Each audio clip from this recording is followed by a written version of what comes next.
షాద్ నగర్ వైపు ఉన్న మన స్వర్గసీమ వెంచర్లో ప్లాట్లు కొన్న వాళ్ళంతా సంతోషంగా ఉన్నారు. ఒక్కసారి విజిట్ చేయండి.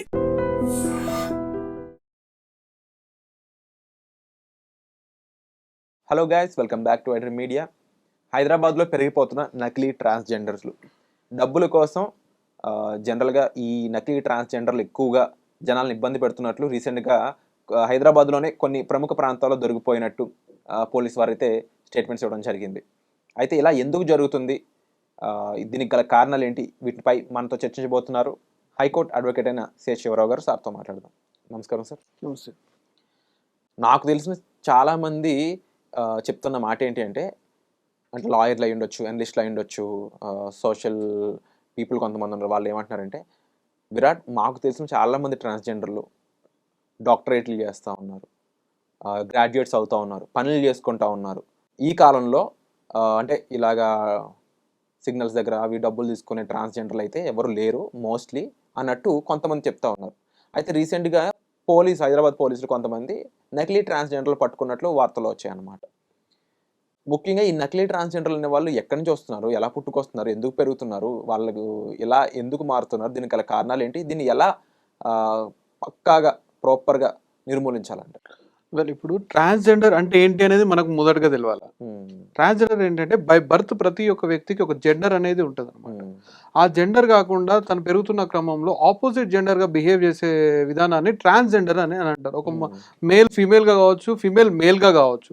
అయితే ఏంటి అని అంటే సుప్రీం కోర్టు గతంలో నల్సా వర్సెస్ యూనియన్ ఆఫ్ ఇండియాలో మనకేంటి అంటే ట్రాన్స్జెండర్స్ ని థర్డ్ జెండర్ గా కూడా వాళ్ళు పరిగణించడం జరిగింది. ఈరోజు ఏంటంటే ఆర్టికల్ 21 ఇండియన్ కాన్స్టిట్యూషన్ ప్రకారం ట్రాన్స్జెండర్స్ కి కూడా అనేక రకాలైనటువంటి జీవించే హక్కు కానీ, చదువుకునే హక్కు కానీ, ప్రతి ఒక్క హక్కు వాళ్ళకి ఉంది.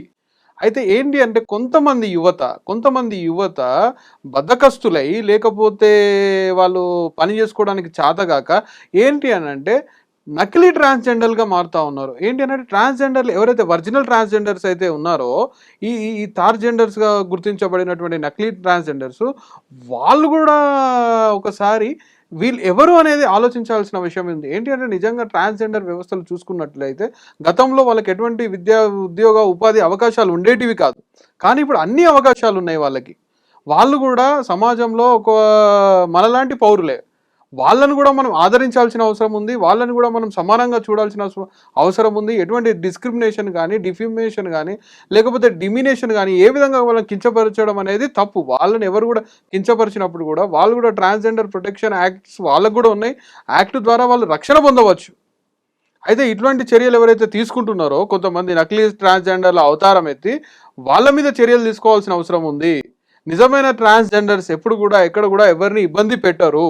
వాళ్ళు ఏంటి అని అంటే అర్ధనారీశ్వరి తత్వం అనేది ఉంటుంది అనమాట. ఏంటి అంటే వాళ్ళు స్వయంగా శివావతారం. అది స్త్రీ పురుషుల కలయికే ట్రాన్స్జెండర్. వాళ్ళ ఆశీర్వాదాల కొరకు బడా బడా బాబులు ఎదురు చూస్తూ ఉంటారు. నిజంగా నిజమైన ట్రాన్స్జెండర్ ఎప్పుడు కూడా ఏ వ్యక్తి యొక్క చెడు కోరుకోదు. ఇటువంటి నకిలీలను మనం ఏరివేయాల్సిన అవసరం ఉంది.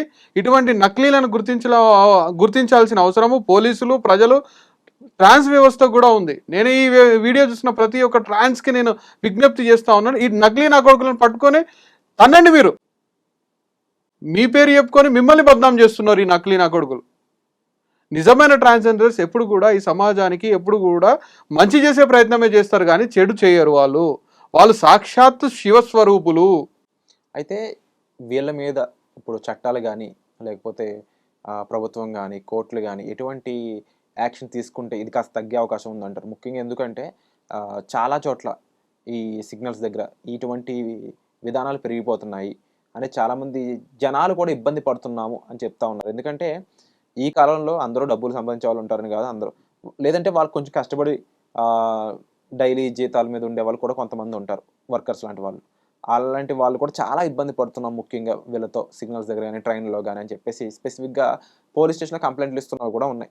కానీ ఇది సొల్యూషన్ తీసుకునే అంత పాసిబిలిటీ లేని సిచ్యువేషన్ కింద మరి కొంతమంది అనలిస్టులు చెప్తా ఉన్నారు. మరి ఇలాంటి క్లిష్టమైన సమస్యకి ఏది కరెక్ట్ సొల్యూషన్ అంటారు? ఇప్పుడు ఆడ ఒక జెండర్, మగ ఇంకో జెండర్, అదేవిధంగా ట్రాన్స్ కూడా ఒక జెండరే. ఇప్పుడు ప్రభుత్వాలు మొదట స్కూలింగ్ నుండి ట్రాన్స్జెండర్స్కి వాళ్ళకి ఒక స్కూల్ ఎడ్యుకేషన్ ఇవ్వడం కానీ, ఒక మంచి లివింగ్ సంబంధించినటువంటి ఉండడానికి మంచి అవకాశాలు కల్పించడం కానీ, విద్యాపరంగా కానీ, వైద్యం పరంగా కానీ, ఉద్యోగ పరంగా కానీ, వాళ్ళకి ఇప్పుడైతే ఆడవాళ్ళకి ఏ విధంగా అవకాశాలు ఇస్తూ ఉన్నారో, మగవాళ్ళకి ఏ విధంగా ఈ అవకాశాలు ఇస్తూ ఉన్నారో, ఆడవాళ్ళకి ఏ విధంగా రిజర్వేషన్స్ ఇస్తూ ఉన్నారో, ఈ విధంగా ఈ ట్రాన్స్ పీపుల్కి కూడా రిజర్వేషన్ అనే అవకాశాలను కల్పించి వాళ్ళకి ఉద్యోగము లలో ప్రత్యేకమైన అవకాశాలు కల్పించినప్పుడు ఇటువంటి చర్యలు జరగవు. వాళ్ళకి ఇటువంటి అవకాశాలు కల్పించడంలో ప్రభుత్వం ఫెయిల్ అవుతా ఉన్నది. ఏంటి అని అంటే మీరు చూసుకున్నట్టయితే ఇప్పుడు ఒక ట్రాన్స్ పర్సన్ మనం తీసుకున్నట్లయితే తన బ్లెస్సింగ్స్ తీసుకోవడం కొరకు నువ్వు ఇల్లు కట్టుకున్నప్పుడు కానీ, పెళ్లి చేసుకున్నప్పుడు కానీ, నీ ఇంట్లో శుభకార్యము జరిగినప్పుడు కానీ ఎక్కడెక్కడ ఉంటుంది ఈ ట్రాన్స్ వ్యవస్థ, ఎక్కడెక్కడ ఉంటారు ఈ ట్రాన్స్జెండర్స్ అని వెతుక్కుంటూ పోతున్నాం మనం వాళ్ళ బ్లెస్సింగ్స్ కొరకు. కానీ ఎప్పుడైతే వాళ్ళు ఈ విధంగా మన దగ్గరకు వచ్చి యాచించినప్పుడు, యాచించాలి అనే ఆలోచన ఏ ఒక్క వ్యక్తికి ఉండదు. కానీ ఏంటి అని అంటే అవకాశాలు ఉన్నప్పటికీ మనము సమాజంలో ఉన్నటువంటి మనము ఏం చేస్తున్నాం అంటే వాళ్ళని దగ్గరికి రానివ్వట్లేదు.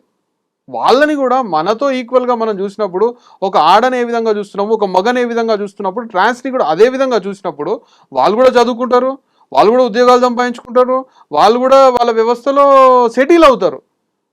అలా జరగకుండా ఉన్నప్పుడే ఇలా జరుగుతున్నాయి. కాబట్టి మనము సమాజము బాధ్యత తీసుకోవాల్సిన అవసరం ఉంది.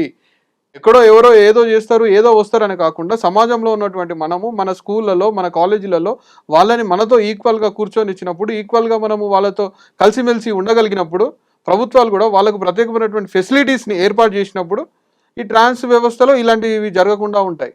అంటే సమాజం కూడా తన వంతు బాధ్యత తీసుకొని వీళ్ళని వాళ్ళు ఎటువంటి చూపుతో చూడాలో అలా చూసినట్లయితే కామన్గా జనరల్గా దే ఆర్ హ్యూమన్ బీయింగ్స్ అండి. వాళ్ళు మనుషులు. వాళ్ళని మనుషుల నుండి వేరేగా మనం ఎందుకు చూద్దాము?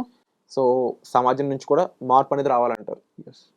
అండ్ తప్పకుండా ఈ విషయంపై ప్రతి ఒక్కరు కూడా వాళ్ళ వాయిస్ వినిపించాలి. ఎందుకంటే దీనివల్ల కొంతమంది నిజంగానే మోసం చేస్తూ ఇలా వాళ్ళ బిహేవ్ చేస్తూ కావాలని డబ్బుల కోసం చేసే వాళ్ళు నిజంగా చట్టానికి దొరకాలి. అలాంటి వాళ్ళని చట్టానికి దొరికేలా చేసే బాధ్యత ఒక పక్కన ట్రాన్స్ పీపుల్కి ఉంది, అలాగే మిగిలిన వాళ్ళకి కూడా ఉంది. ఎందుకంటే వీళ్ళ వల్ల క్రైమ్ అనేది కూడా పెరుగుతుందని చెప్పేసి పోలీసులు అయితే కొంతమంది చెప్తా ఉన్నారు. ఇలాంటివి జరగకుండా మన సమాజాన్ని మనమే కాపాడుకోవాలి. దీనిపై మీరేమంటారు? తప్పకుండా మీ అభిప్రాయాన్ని కూడా కామెంట్ సెక్షన్లో మెన్షన్ చేయండి. వచ్చే ఎపిసోడ్లో మళ్ళీ కలుద్దాం. Thank you so much sir.